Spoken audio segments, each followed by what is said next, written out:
ਇੱਕ ਤਾਰਾ ਕਿਸਮਤ ਦਾ ਡੁੱਬਿਆ ਕਿਨਾਰੇ ਤੇ,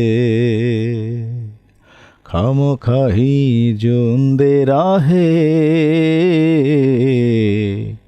ਉਸ ਦੇ ਸਹਾਰੇ ਤੇ, ਜਿਹੜੇ ਲਿਖਦੇ ਨੇ ਟੁੱਟ ਜਾਣੇ ਮੁੜ ਕੇ ਨਾ ਜੁਰ ਪਾਰੇ, ਸੁਪਨਿਆਂ ਕੋਈ ਸਜਾਏ ਨਾ ਰੱਬਾ, ਜ਼ਿੰਦਗੀ ਚ ਕਦੇ ਕੋਈ ਆਏ ਨਾ ਰੱਬਾ, ਆਏ ਜੇ ਕਦੇ ਤਾਂ ਫਿਰ ਜਾਏ ਨਾ ਰੱਬਾ, ਦੇਣੇ ਸੀ ਜੇ ਮੈਨੂੰ ਬਾਅਦ ਚ ਹੰਝੂ, ਤੇ ਪਹਿਲਾਂ ਕੋਈ ਹੱਸਾਏ ਨਾ ਰੱਬਾ, ਜ਼ਿੰਦਗੀ ਚ ਕਦੇ ਕੋਈ ਆਏ না রাব্বা। ভাই আপনারা তো কিসের কষ্ট? ডুবিয়া কিনারে তে